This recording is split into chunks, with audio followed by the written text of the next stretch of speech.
Hello friends, welcome to wings of man. இன்றைக்கி நம்ம சேனலில் 2025ஆம் ஆண்டுடைய முதல் சந்திர கிரகணம் பற்றி தான் டீட்டெயிலாக பார்க்க போகிறோம்.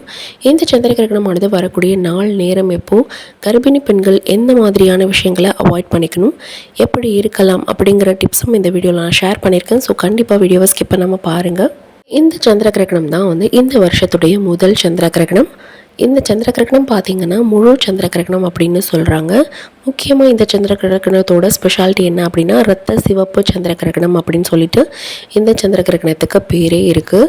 ரெட் மூன் அப்படின்னு சொல்லக்கூடிய ஒரு ஸ்டேஜ் இந்த சந்திர கிரகணம் அப்போது நிகழும் போது பார்க்கும்போது பார்த்திங்கன்னா ஒரு இரத்த சிவப்பு கலரில் இந்த சந்திர கிரகணம், அதாவது இந்த சந்திரன் அந்த நேரத்தில் தெரியும்.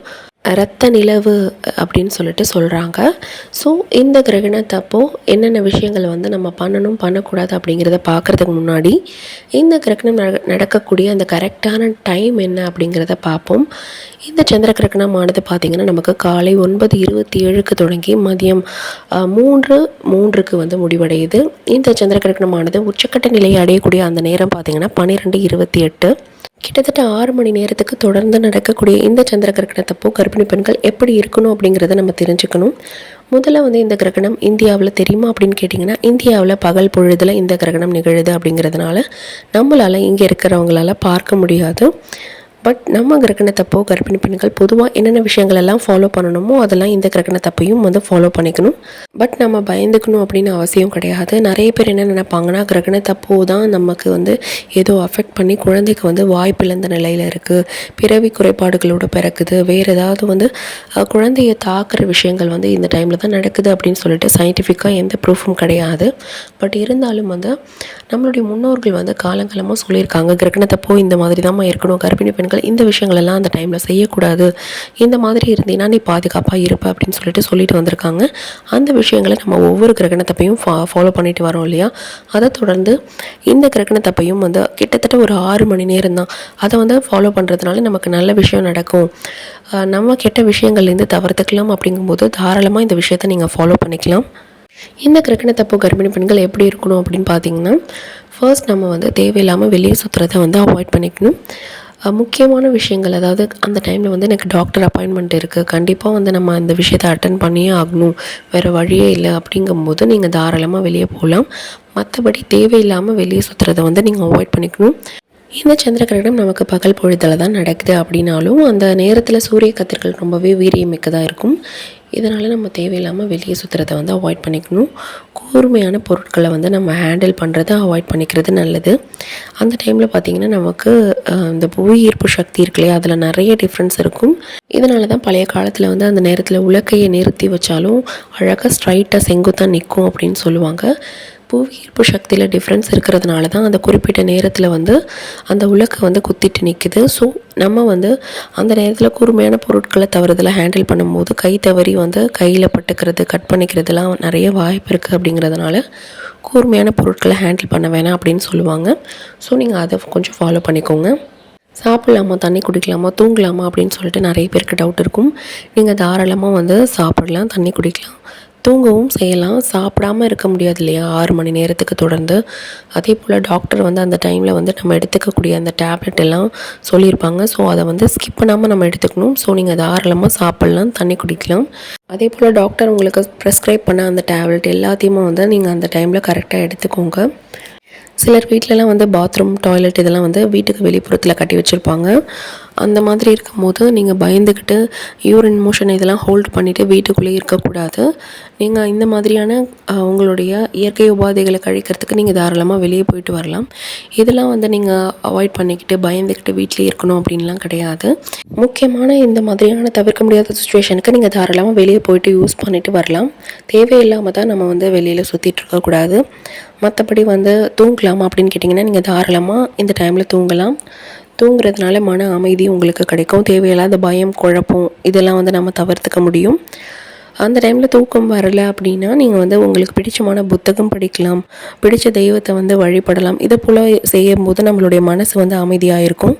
தேவையில்லாத எண்ணங்கள், குழப்பம் அந்த டைமில் நமக்கு நெகட்டிவ் எனர்ஜி அதிகமாக இருக்கும் அப்படின்னு சொல்லுவாங்க. ஸோ இந்த மாதிரியான பய உணர்வுகளை நம்ம தடுக்கிறதுக்கு இந்த மாதிரி சின்ன சின்ன டிப்ஸ் எல்லாம் நீங்கள் ஃபாலோ பண்ணிக்கோங்க. லேப்டாப், மொபைல் இதெல்லாம் யூஸ் பண்ணலாமா அப்படின்னு சொல்லிட்டு கேட்பீங்க. லேப்டாப், மொபைல்லாம் வந்து அந்த டைமில் நீங்கள் அவாய்ட் பண்ணிக்கிறது நல்லது. என்ன கேட்டிங்கன்னா, முக்கியமான ஆஃபீஸ் கால் அட்டெண்ட் பண்ணணும் அல்லது வேறு ஏதாவது முக்கியமான கால் அட்டெண்ட் பண்ணணும் அப்படிங்கும்போது மட்டும் நீங்கள் மொபைல் யூஸ் பண்ணுங்கள். நிறைய பேர் வந்து செய்கிற தவறான விஷயம் என்னென்னா, மொபைல், லேப்டாப் இதெல்லாம் சார்ஜ் போட்டுக்கிட்டே அதுவும் வயிற்றுக்கு பக்கத்தில் வச்சுட்டே யூஸ் பண்ணுறீங்க, மடியில் வச்சுட்டே வந்து நீங்கள் லேப்டாப் யூஸ் பண்ணுறீங்க. இந்த விஷயங்கள்லாம் ரொம்பவே தவறான விஷயம். லேப்டாப்லேருந்து பார்த்திங்கன்னா ஒரு விதமான சூடு வந்து ஹீட் வந்து எமிட் ஆகும். இது வந்து நம்ம வயிற்றுக்கு பக்கத்தில் வைக்கும்போது கண்டிப்பாக பேபியை அஃபெக்ட் பண்ணும். நம்ம உடம்பு வந்து பயங்கரமாக டயர்டாக்கி விடும். இதெல்லாம் வந்து நீங்கள் அவாய்ட் பண்ணணும் அப்படின்னா லேப்டாப்புக்கு தனியாக வந்து குஷன் வச்சுக்கோங்க, டேபிள் வச்சுக்கோங்க. இந்த மாதிரி தான் நீங்கள் யூஸ் பண்ணணும். மற்றபடி நீங்கள் கிச்சனில் ஒர்க் பண்ணும்போது ஸ்விட்ச் ஆன் பண்ணுறதெல்லாம் இருக்கும். அந்த டைமில் வந்து கை ஈரம் இல்லாமல் பார்த்துக்கோங்க. பாத்ரூம், டாய்லெட்லாம் யூஸ் பண்ணும்போது கால் வழுக்காமல் இதெல்லாம் வந்து நீங்கள் பேசிக்காக நீங்கள் பார்த்துக்கக்கூடிய விஷயங்கள் தான். தரை வழுக்கக்கூடியதாக இருக்கா அப்படின்னு டெஸ்ட் பண்ணிவிட்டு அதுக்கப்புறம் வந்து கால் வைக்கிறதுக்கு பாருங்கள். இந்த சின்ன சின்ன விஷயங்கள்லாம் வந்து நீங்கள் நார்மலாகவே ப்ரெக்னென்சியில் இருக்கும்போது நோட் பண்ணிக்க வேண்டிய விஷயங்கள் தான். நிறைய பேருக்கு இருக்கக்கூடிய டவுட் என்னென்னா, இந்த கிரகணம் முடிஞ்சதுக்கப்புறம் குளிக்கணுமா, வீட்டை க்ளீன் பண்ணணுமா அப்படின்லாம் கேட்குறீங்க. நீங்கள் வீட்டுக்குள்ளேயே சேஃபாக இருக்கும்போது குளிக்கணும் அப்படின்னு அவசியமே கிடையாது. பட் தவிர்க்க முடியாத சுச்சுவேஷனுக்கு நீங்கள் வெளியே போகிறீங்க, ரொம்ப நேரம் வந்து இந்த டைமுக்கு வந்து நீங்கள் எக்ஸ்போஷரில் இருக்கீங்க அப்படின்னா கண்டிப்பாக வந்து வீட்டுக்கு வந்ததுக்கப்புறம் குளிச்சுடுங்க. அது ரொம்பவே பெஸ்ட்டு. வீட்டுக்குள்ளேயே இருந்துட்டிங்க அப்படின்னா இந்த மாதிரி குளிக்கணும் அப்படின்லாம் அவசியமே கிடையாது. நார்மலாக உங்கள் ரொட்டீனில் வந்து நீங்கள் எப்போ குளிப்பீங்களோ அப்போ அந்த டைமில் வந்து நீங்கள் குளிச்சிக்கலாம். கிரகணம் முடிஞ்சதும் குளிக்கணும்னு நினைக்கிறவங்க வந்து உங்களுடைய குளிக்கிற தண்ணியில் வந்து பார்த்திங்கன்னா வேப்பங்குழந்தைகளையோ அல்லது துளசி இலைகளோ இந்த மாதிரியான விஷயங்களை வந்து நீங்கள் யூஸ் பண்ணி வந்து குளிக்கலாம். அது எதுவுமே கிடைக்கல அப்படின்னா உப்பு, மஞ்சத்தூள் கொஞ்சமாக வந்து போட்டுட்டு அது அந்த தண்ணியில் வந்து நீங்கள் குளிக்கலாம். இது இப்போ கிரகண நேரம் அப்படின்னு கிடையாது. நார்மலாகவே ப்ரெக்னென்சி டைமில் இதெல்லாம் நம்ம பண்ணும்போது வீக்லி ஒன்ஸ் இந்த மாதிரி பண்ணலாம். இந்த மாதிரி பண்ணும்போது பார்த்திங்கன்னா அது ஒரு நல்ல கிருமி நாசினியாக நமக்கு செயல்படும். பொதுவாகவே கிரகணத்தப்போ இந்தந்த விஷயங்களெல்லாம் நம்ம ஃபாலோ பண்ணிப்போம். மற்றபடி வந்து நீங்கள் பயப்படணும், தேவையில்லாமல் அச்சம் கொள்ளணும், இந்த கிரகணத்தினால குழந்தை ஏதாவது பாதிக்கப்படுமா, நமக்கு ஏதாவது ஆகுமா அப்படின்னு சொல்லிட்டு பயந்துக்கிட்டே இருக்க வேண்டாம். கிட்டத்தட்ட 6 மணி நேரத்துக்கு தொடர்ந்து இந்த கிரகணம் நடக்குது அப்படிங்கிறதுனால அந்த டைமில் வந்து நீங்கள் தூங்கிட்டீங்க அப்படின்னா ரொம்பவே பெஸ்ட்டு. ஸோ தூங்குறதுக்கு ட்ரை பண்ணுங்கள். தூங்கிட்டிங்கன்னா தேவையில்லாத இந்த பயம், பதட்டம் இதெல்லாம் கொஞ்சம் கூட உங்களுக்கு இருக்காது. அந்த டைம் வந்து ஈஸியாக நீங்கள் கடந்துட முடியும்.